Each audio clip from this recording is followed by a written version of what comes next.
Josh, hello. How are you? Hey, we're living the dream here. How are you? Good. It's good to see you. I missed you at 5. I know, but I'm excited to catch up with you at Tim's. I'm sure we'll get a moment or two. Yeah, yeah, totally excited about that. And I love going to conferences with you. Hey, I had a couple of questions I wanted to throw your way that have kind of been on my mind. One is, I think your experience as a nurse executive with military hospitals, I'm going to use the wrong terminology, so you're going to set me straight. But there are so many of our colleagues that are in private hospitals, but not so much with the background that you have. I think a lot about, and you and I have had these conversations in nursing innovation, but also the general or broader hospital strategy around innovation. And then I also know, I love talking to you about, the startup world, some of the advising that you do in it. Okay, so I'm unpacking a lot.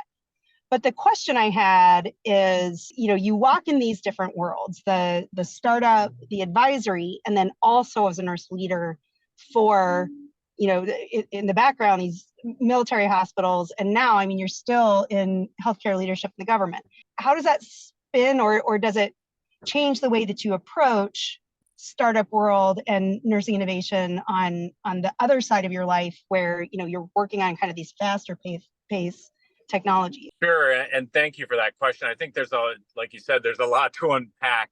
My style of leadership and collaboration is very much. I like to see myself as an asker versus a tasker, and I approach this as, and this the big house consultants watching this won't be happy, but I firmly believe that the answer to 60 or 70 or more percent of our challenges resides within the folks that we have in our organizations already facing our consumers and our patients in healthcare. And I think that unleashing the creativity and the talent, in the clinic, in the hospital, in the community, it is the secret to that. So when I think about navigating the various aspects of my career, I think that there are stereotypes, but I have a very entrepreneurial role here with the state of Missouri, where I have a very real chance to, develop a public health, community health data perspective for leaders that are impacting 6.2 million people. And I think, if you need something to keep you going, it's knowing that you make a difference. It's way different than clinically when I was at the inpatient bedside, the ICU bedside, my decade in the OR. That's very different kind of impact. But I think that the ability to impact the broader and, especially in an organization with which we're involved, you have to be inspired yourself by your organization's the touches that your dreams and operational contributions make every day. So I think we're all revenue sensitive. We're all cost sensitive. And I hesitate because I go to these big events, incredible, dynamic, creative, inspiring people. And I don't like cutting us into nonprofit, profit, government, non-governmental slices of the pie. I think that we all represent the whole. Well, I love talking about money. I mean, I agree. We all have to be revenue sensitive. And I think those of us in technology, and especially in technology that touches the nursing space, although really all space, we have to be talking about the cash, the way that it flows, because hospitals are closing, nurse staffing largely gets cut because people are worried about the dollar. And so, I love that you bring it up, and it's not a government thing, and it's not a private industry thing. In my mind, it's a healthcare thing. And we've got to both transform and understand the economics of the way healthcare works in this landscape and bake it into our solutions. So I'm there with you. I mean, I love too how you fearlessly talk about cash. We have to, because if we can't, then, our innovation kind of stays in a box and in a thought, and we can't see it actually in the wild with the health systems. So yeah, and in looking to deliver in today's healthcare, you have shifts in payer mix, you have, longer term drives towards quality and outcomes that are going to govern the universal larger view of healthcare. But it comes back to the structure and the effectiveness of our individual programs. You've lived the delivering a product, achieving revenue, reinvesting into the technology and the talent. And I think that if we're to be honest with ourselves about our own careers or the development of our teams and delivering for our organizations, it is 1,000%, if I may, about the people are our most valuable asset. And I think it's inspiring to watch you with what you're doing. And for me, while I do have the air quotes day jobs that I've had over the years since we've met, what I do in my spare time and with my creative space is very much giving back to those nonprofits and professional organizations, credentialing bodies that have helped me be successful as an individual, and my clinical background, those professions as a whole, those specialties as a whole. But when we think about the longer term vision of making a difference, I get excited. And we're in the similar spaces in the sense of everything I'm doing is workforce in the startup space, because it's the pain point, right? And I think that there's nothing better to be doing what you love where the demand is. You can't look anywhere in healthcare and not have in your top 5, if not your number 1, workforce, and very specifically nursing workforce. But I mean, that aside, like, what from a maybe technology perspective, I'll do what keeps you up at night, and then follow that up with, like, what are you most excited about? So what keeps you up at night in regards to what we're facing? And well, yeah, somebody that's listening is going to judge me poorly, but some of my background. And there's really not much that keeps me up at night. I think there's persistent, chronic, sustained challenges. And, and by saying something keeps me up at night, if I'm up at night, it's because I'm doing something creative. I'm writing on a topic that I'm passionate about. I'm trying to push a feature down a roadmap for an application.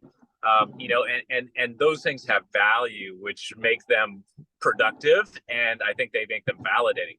But what I think our biggest challenges, I just don't see anything other than workforce. I just had a privilege of sitting down on a webinar, and it doesn't matter if it was the panelists in Great Britain or the other panelists that was in Florida, and I'm here in Missouri, recently moved here from California. It is workforce, and potentiating those folks. And I think that's what I'm exceptionally passionate about is are our clinicians, and I don't even just want to call out clinicians, are our providers and our clinicians and our support personnel, are they practicing at the top of their professional capability? And if you're in a space pushing that to the max and maximizing the value of the individual member of the healthcare team, you're going to win. So is that what you're most excited about, or I'll just put it out there again? Like, I think to me it's hardware and some of the tools. I think you see exciting, life-saving pilots going on around the country with whether it be drone delivery of vital blood products or laboratory tests. The future of organ donation is going to be incredibly efficient if we continue to evolve along the path that we're on with the use of drone technology. Literally just do all the procurement, take it to the roof of the hospital, step onto the helipad, secure it in a drone, and you don't have to go through all the other components of the risk with that process. And guess what? It arrives directly at a hospital. Once it's released, they're ready to implant that when it touches down at the next location. When I think Josh, about that's incredible. Like, I haven't heard of that. I was a kidney and liver transplant nurse at University of Washington, and that is blowing my mind. That's incredible. Well, and I'm also a proud Husky. My undergrad, I attended the ROTC unit there at the University of Washington. So, but did we know that? Did we know? I don't think we knew that. No, it's gonna be a sad year for football. It's gonna be a sad year for football for us this year. But I guess we can hold on to other things. But I think that when we look at the long term, I think generative AI is an exciting tool. But I'm on the more trust but verify level with that. I think the physician That's one of community. the spiciest topics. Right now, I'm like, you go to prison for that. Let's get it a little bit more mature. Yeah, and I think that's where I get excited about technology like yours, because a year ago I was having a very insightful, I would say, incredible conversation with a system level leader, and they asked me my perspective on virtual nursing. And you know, I think it was under the prospect of what would this person look like if they were part of our team and shaping this strategic, very important initiative. And I think, you know, I said, I believe it's coming. I know it's coming. It's around us everywhere. But I do think there are going to be winners and losers. And I think that the winners are going to be those that preserve the trust. Because, you know, if there were, and it doesn't keep me up at night, but if there were something that I contemplate very heavily, it's the decrease of trust across the board in any institution. I'm not just talking about government or, you know, business, but it's impacted healthcare. And so to see nursing, you know, yay for us, we're 2 decades solid as the most trusted profession, but we're moving. We lost 7 to 9 percentage points of trust this last year, even though we're at the top. Wow. We're below, we're at that 80% mark for trust as a profession, or just below it. And so the question is what can we do proactively to address this gap with trust in any of our institutions? And you could argue that it's a chronic, sustained, you know, every industry is impacted by it just based on society.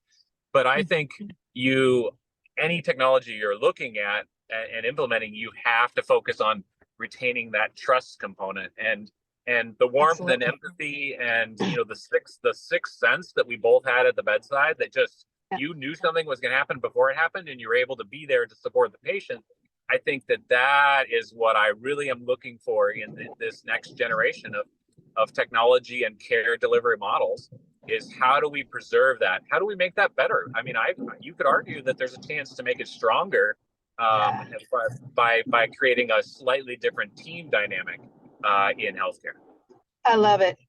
Oh my gosh. It has been so good to catch up with you, Josh. And I just love that perspective, and especially landing on that trust and really landing on it. And where you and I really agree is that we can create a better today. We can do this. We can create it.